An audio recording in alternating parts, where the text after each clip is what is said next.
मरने के पहले भले ही संपत्ति को पुत्र के हाथ में ना दे, लेकिन पुत्र का हाथ परमात्मा के हाथ में पकड़ा करके प्राण त्याग करे, इतना तो करना ही चाहिए। अच्छा बोलो, ये कन्फर्म है कि सबके पास संपत्ति नहीं होती है देने के लिए, लेकिन इतना बोध तो होना चाहिए कि हम अपनी संतान का हाथ मरने के पहले भगवान के हाथ में पकड़ा दें। इसलिए हमेशा बुढ़ापे में तुलसी, गंगा और गीता अपने साथ रखना चाहिए, अपने पास रखना चाहिए। समझ गए हो कि नहीं? अपने साथ रखना चाहिए, अपने पास रखना चाहिए, क्योंकि तुलसी, गंगा, गीता ये मुक्ति देती हैं। लेकिन आपको ये चाहिए कि हाथ में लिए हैं निश्चित रूप से तुलसी, गंगा, गीता, आपको मोक्ष मिलेगा ही मिलेगा, लेकिन वो आप साथ नहीं ले जाएंगे। गीता को ले जाएंगे क्या? गंगा जल तो साथ चला जाएगा भाई आपके मुख में, लेकिन तुलसी भी चली जाएगी मुख में, लेकिन गीता तो तुलसी और गंगा जल को मुख में धारण कर लेना चाहिए और गीता अपने संतान के हाथ में पकड़ा देना चाहिए कि इसका पाठ करना बेटा, यही भगवान है, और इस सिद्धांत के अनुसार चलना।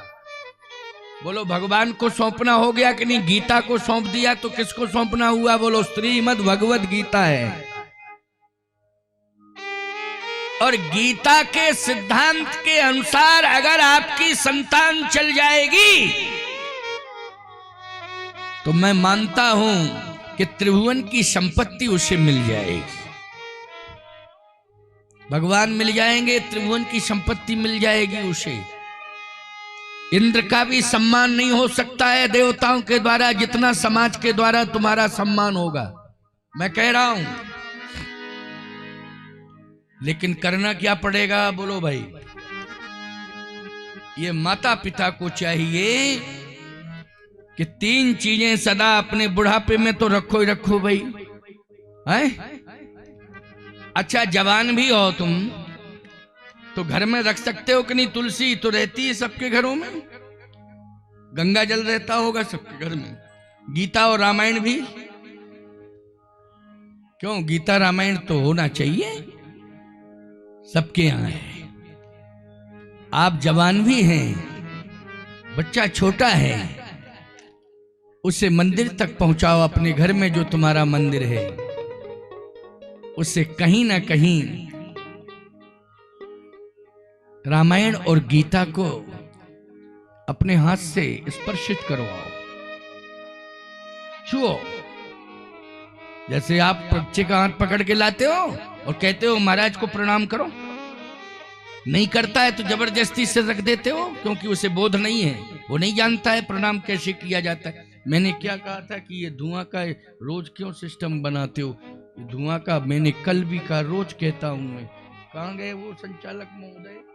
उनका काम है ये सब इंतजाम। पुष्प रख दो, पुष्प शांत करने के लिए, धुआं को शांत करने के लिए पुष्प रखे जाते हैं। जल नहीं छोड़ना चाहिए, पुष्प रख देना चाहिए। रोज कहना पड़ता है, कहना नहीं चाहिए, कहने की आवश्यकता भी नहीं है। इतना तो समझ ही लेना चाहिए,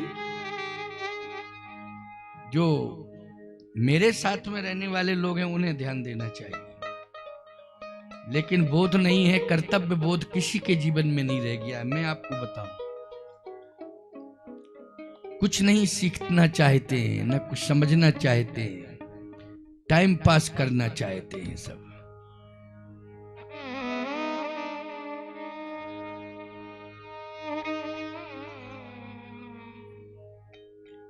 इसलिए सुनो, बहुत अच्छी बात बता रहा हूं। बच्चों को, बेटी हो चाहे बेटा हो, समय से उन्हें स्नान करा दो और एक बार मंदिर में जरूर, वहीं जहां घर में मंदिर है, घर मंदिर में गीता भी हो और रामायण भी हो, समझ रही हो कि नहीं? और बच्चों को स्नान करा के वहां जरूर माथा टिकवा दो, माथा टेकें और ग्रंथ पर मस्तक रखें, उनको जोड़ो सदा। ये जोड़ना है, ग्रंथ से जोड़ना है, भगवान से जोड़ना है। भरत जी ने कहा कि पिताश्री आप बहुत बड़े विद्वान थे, ज्ञानी थे, लेकिन आज आपने प्राण त्यागे हैं, लेकिन प्राण त्यागने के पहले अपना कर्तव्य पूरा नहीं कर पाया, इसलिए निश्चित रूप से आप कहीं भी गए होंगे, आप पछता रहे होंगे, पश्चाताप की अग्नि में आप झुलस रहे होंगे, कहीं भी गए होंगे आप। और यदि अभी आपका अंतिम संस्कार नहीं हुआ है तो आपकी आत्मा यहीं भ्रमण कर रही है, वो सुन रही होगी आपकी आत्मा जो मैं बोल रहा हूं कि आपसे भूल हो गई है और बहुत बड़ी भूल हुई है। आप पश्चाताप की अग्नि में झुलस रहे होंगे, कहीं भी होंगे, क्योंकि आपको इतना जरूर करना चाहिए था कि मुझे बुला लेते और मेरा हाथ रघुनाथ के हाथ में पकड़ा देते।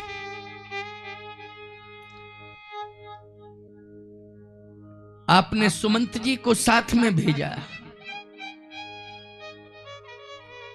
कि जाओ सुमंत राम को रथ में बिठा के ले जाओ। सुमंत जी को लौटने में जितने दिन लगे हैं उतने ही दिन मुझे बुलाने में मुझे अयोध्या आने में लगते। बोलो लगते कि नहीं लगते? और फिर आपका धर्म था कि सुमंत अब मेरे सामने ले जाओ, जहां भी राम हो भरत को ले जाओ, भरत का हाथ राम के हाथ में पकड़ा देना। इतना ही कर लेते आप, क्योंकि आपको मौका मिला था। बोलो मिला था कि नहीं? जब तक सुमंत जी लौट के नहीं आ गए तब तक प्राण नहीं त्यागे हैं दशरथ जी ने। इतना समय मिला था, तो आपके पास सेवक हैं, सेना है, आप भेज सकते थे। जैसे आपने सुमंत जी को भेजा था तो आप कश्मीर भी भेज सकते थे, ये कर्तव्य है। जब आप परिस्थिति देख रहे थे कि ऐसी परिस्थिति आ चुकी है, तो आपको कम से कम सोचना चाहिए था कि भरत को तो बुला लिया जाए, सुमंत तुम राम को लेके जाओ, और आदेश देना चाहिए था जाओ कश्मीर से भरत को बुलाओ। बोलो भाई, बुलाना चाहिए था कि नहीं? लेकिन आप कर्तव्य पूरा नहीं कर पाए, ये मैं बार बार कह रहा हूं। और भरत जी ने अपना माथा पटक दिया, नाव पर ही पटक दिया। गोस्वामी जी ने स्पष्ट लिखा है, चलत न देखन पाए तो ही, चलत न देखन पाए तो ही, चलत न देखन पाए तो ही, चलत न देखन पाए तो ही, तात न राम ही सौंप्यो मोही, तात न राम ही सौंप्यो मोही, तात न राम ही सौंप्यो मोही, तात न राम ही सौंप्यो मोही। और जब पता चला कि ये सारा सब कुछ कैकेयी माँ ने किया है, तो कैकेयी को धिक्कारने लगे।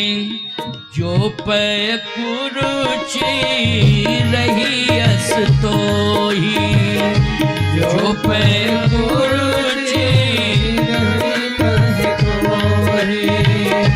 जो पे कुरुचि रही अस तो ही, जो पे कुरुचि रही अस तो ही, जनमत काहिन मा मोही। जनमत काहिन मारिस मोही। जनमत काहिन मारिस मोही। जनमत काहिन मारिस मोही। पेड़ काटते पल्लव सींचा। पेड़ काटते पल्लव सींचा। मीन जियत नित बारी उलीचा। मीन जियत बारी उलीचा। मीन जियत नित बारी उलीचा। मीन जियत बारी उलीचा। पेड़ काटते पल्लव सींचा।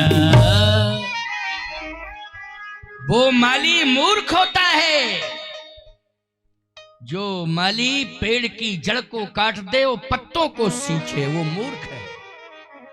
बोलो होता है मूर्ख की नहीं, कि पेड़ की जड़ को काट रहा है और पत्तों को सींच रहा है।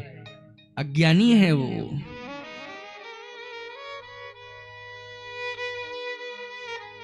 मूल है श्री राम, मैं तो पत्ता हूं।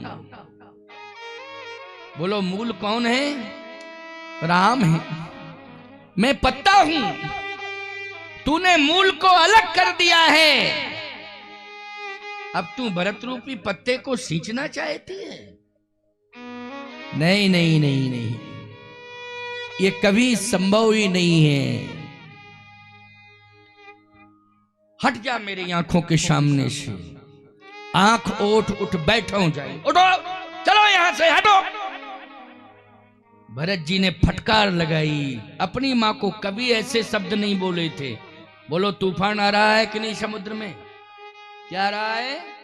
तूफान आ रहा है। जबकि भरत पयोधि गंभीर, गंभीर है भरत। भरत जैसा गंभीर तो कोई है ही नहीं, लेकिन तूफान आ रहा है। प्यारे, जब परमात्मा का अपमान होता है तो प्रकृति में तूफान आता है। बोलो आता है कि नहीं आता है? जब परमात्मा का अपमान होता है, जबकि प्रकृति पर्यावरण है, आपके प्राण को सुरक्षित करने में उसकी अहम भूमिका है। लेकिन जब परमात्मा का अपमान होता है तो प्रकृति प्राण लेने के लिए तैयार हो जाती है। इसलिए वृक्ष भी जवाब देने लगते हैं, पवन का वेग बढ़ जाता है, वृक्ष गिरने लगते हैं, नदियों में बाढ़ आ जाती है, समुद्र में लहरें उठने लगती हैं। कब उठने लगती हैं? जब परमात्मा का अपमान होता है। ऐसे ही यहां अयोध्या में भरत जी कहते हैं कि परमात्मा का अपमान हुआ है, इसलिए भले ही गंभीर समुद्र हैं, लेकिन आज समुद्र जो है रूठ रहा है। समुद्र आज अपनी मर्यादा को दूर कर रहा है। मां से कुछ कहना, ये मर्यादा को दूर रखना है कि नहीं? बोलो भाई, मां को कुछ भी कहना, मां मां होती है। भरत जी ने कहा बस मेरी नजरों के सामने से हट जा।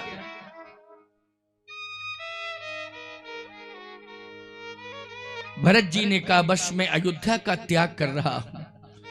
वशिष्ठ जी ने कहा कहां जा रहे हो? कहां जा रहे हो? एक आंख यही मन माही, ओ प्रात काल चली हो प्रभु पाही। यद्यपि मैं अनभल अपराधी, भई मोहि कारण सकल उपाधि। अरिहु के अनभल कीन न रामा, मैं शिशु सेवक यद्यपि बामा, यद्यपि जन्म कुमातु ते, कुमातु कहा, यद्यपि जन्म कुमातु ते,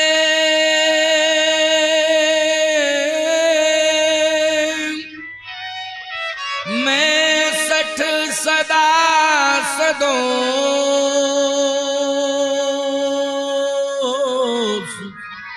आपन जानिन त्याग हैं, मोहे रघुबीर भरोस।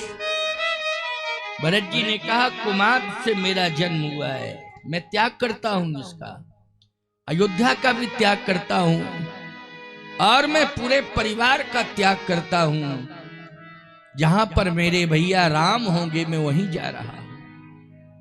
मुझे संपत्ति नहीं चाहिए थी, मुझे राज्य नहीं चाहिए था, मुझे तो राम चाहिए थे। वशिष्ठ जी ने कहा भरत, पिता की अंत्येष्टि कौन करेगा? तुम चले जाओगे, पिता की अंत्येष्टि कौन करेगा? कहे पिता की अंत्येष्टि शत्रुघ्न करेगा, छोटा है, मैं नहीं करूंगा, क्योंकि मैं पापी हूं, अधमी हूं।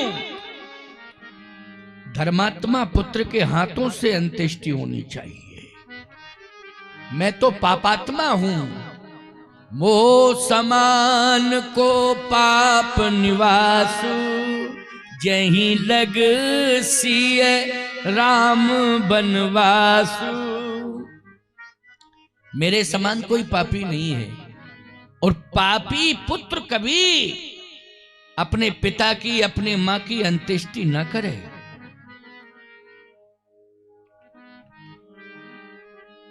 और पुण्यात्मा पुत्र है तो, अगर होना तो एक अलग बात है, जब है ही नहीं, जैसा है तैसा है, अब है ही नहीं। लेकिन यदि पुण्यात्मा है, धर्मात्मा है, तो पहले उसे अधिकार मिलना चाहिए,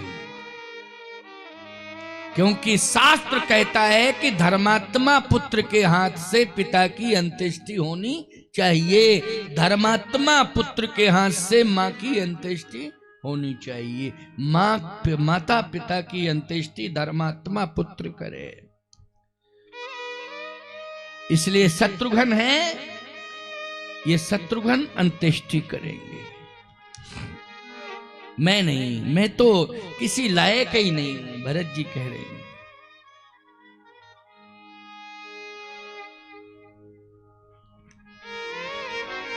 शत्रुघ्न जी ने कहा भैया, जैसे बड़े भैया लक्ष्मण राम के बिना नहीं रह सकते हैं एक पल, शत्रुघ्न ने कहा वैसे ही मैं बड़े भैया भरत के बिना भी एक पल नहीं रह सकता हूं। जहां मेरा बड़ा भाई होगा वहीं छोटा भाई शत्रुघ्न होगा, मैं नहीं रहूंगा, आपके बिना मैं नहीं रहूंगा। सोचो जरा, लक्ष्मण भी कह रहे थे कि मैं आपके बिना, प्रभु राम से कह रहे थे आपके बिना नहीं रहूंगा। कल की कथा में सुना था कि नहीं सुना था? ये छोटा भाई बोल रहा है लक्ष्मण, मैं आपके बिना नहीं रहूंगा, चाहे कुछ भी हो जाए। गुरु पितमात न जानो काहू, कहो स्वभाव नाथ पति आहू, मैं आपके बिना नहीं रह सकता हूं। आज की कथा में छोटा भाई शत्रुघ्न बड़े भाई भरत से कह रहा है कि मैं आपके बिना नहीं रह सकता हूं। बोलो भाइयों भाइयों में कितना प्रेम है, सोचिए जरा। जहां पिता की लाश पड़ी हो, आज दुर्भाग्य है कि पिता की लाश पड़ी हो तो आज संपत्ति के पीछे भाई भाई लड़ने लगते हैं। क्यों भाई लड़ने लगते हैं कि नहीं? क्यों? अगर मैं अंत्येष्टि करूंगा तो फोटोग्राफी होगी, संपत्ति मुझे ही मिलेगी, क्योंकि कोर्ट में दिखाने के लिए सबूत पर्याप्त है। बोलो लड़ते हैं कि नहीं लड़ते? मैं करूंगा, मैं करूंगा, हटो हटो, मैं करूंगा क्यों? मेरा फोटो आ जावे तो अदालत में साक्ष्य बन जाएगा कि अंत्येष्टि किसने की है। संपत्ति दिखाई देती, पिता नहीं दिखाई देता है, उसमें संपत्ति दिखाई देती है। लेकिन ईमानदारी के साथ बताओ, ना राज्य की ओर भाई देख रहे हैं और ना अपने पिता की ओर देख रहे हैं, भाई भाई की ओर देख रहा है। बोलो भाई, भाई भाई की ओर देख रहा है। ना कोई भाई अपनी पत्नियों की ओर देख रहा है, ना संपत्ति की ओर देख रहा है। और यहां तक प्रमाण है कि माँ बाप की ओर भी नहीं देख रहा है, भाई भाई की ओर देख रहा है। बोलो कितना प्रेम है। माँ बाप की ओर भी नहीं देख रहा है, भाई भाई की ओर देख रहा है कि मैं भाई के बिना नहीं रह सकता हूं। अच्छा बोलो, माँ बाप के लिए भी ये संदेश प्रसन्नता का विषय है कि नहीं? जल्दी बोलो कि हमारी संतान एक है, हमारे बच्चे एक हैं। बोलो ये प्रसन्नता का विषय है कि नहीं? यही है प्रसन्नता। ये नहीं कि मेरे बेटे ने हमारे लिए क्या कहा, अपने भाई से प्रेम। नहीं नहीं, माँ बाप भी प्रसन्न होते हैं कि नहीं नहीं भाई भाई मेरी संतान में आपस में बहुत प्रेम है। खुशियां मनाते हैं, वो सारा अंदर का दुख दूर हो जाता है और प्रसन्न होते हैं, प्रसन्न होते हैं। प्यारे, बुढ़ापे में बच्चे एक हों और परमात्मा से मेरी प्रार्थना है, बिछोए तो होता ही है, पति पत्नी का बुढ़ा बुढ़िया बिछोए तो होगा ही होगा, लेकिन बहुत ज्यादा समय का अंतराल ना हो, क्योंकि एक दूसरे को दुखड़ा सुनाते हैं, एक दूसरे से बातचीत करते हैं, एक दूसरे का सहयोग होता है। ज्यादा समय का अंतराल ना हो। जाना तो पड़ेगा ही, रुका कौन है संसार में? कोई नहीं, जाना पड़ेगा। लेकिन हर नारी चाहती है कि मैं पति के पहले चली जाऊं। किसके पहले जाऊं? अपने पति के पहले जाऊं। ये हर नारी चाहती, सनातन धर्म की मर्यादा में पलने वाली नारी तो ये चाहती कि मैं अपने पति के सामने जाऊं, पहले जाऊं। प्यारे, लेकिन बहुत वर्षों का वियोग फिर कौन संभालेगा? फिर तो बच्चों को विशेष ध्यान देना पड़ेगा, चाहे मां अकेली हो चाहे बाप अकेला हो। ध्यान किसे देना पड़ेगा?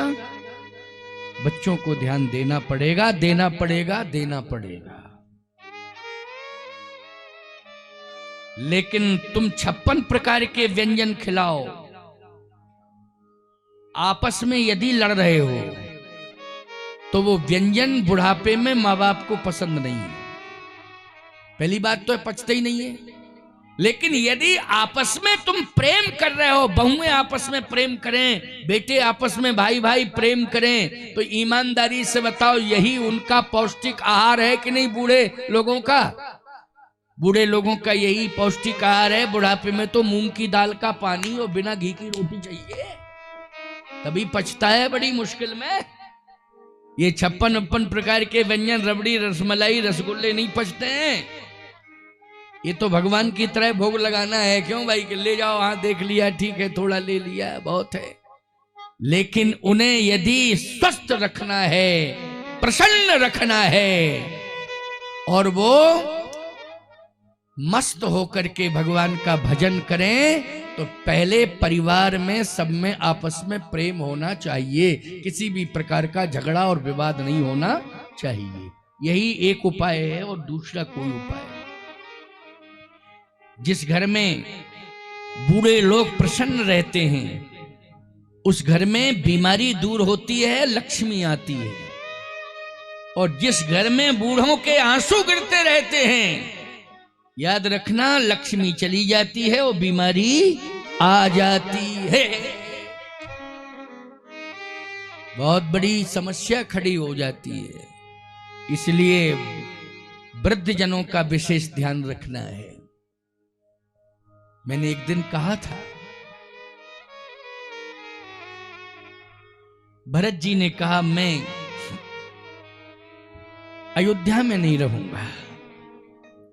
लेकिन मां कितने साल की है? जब 60,000 साल के दशरथ जी हैं तो हजारों साल की होगी मां कि नहीं होगी? बोलो भाई। जब 60,000 साल के दशरथ जी हैं तो मां भी तो हजारों साल की होगी। चाहे कौशल्या जी हो, चाहे केकई हो, चाहे सुमित्रा हो। भरत जी ने कहा कि नहीं, मुझे नरक जाना पड़े मैं नरक जाने के लिए तैयार हूं। मैं जहां मेरे स्वामी होंगे मैं वहां जाऊं।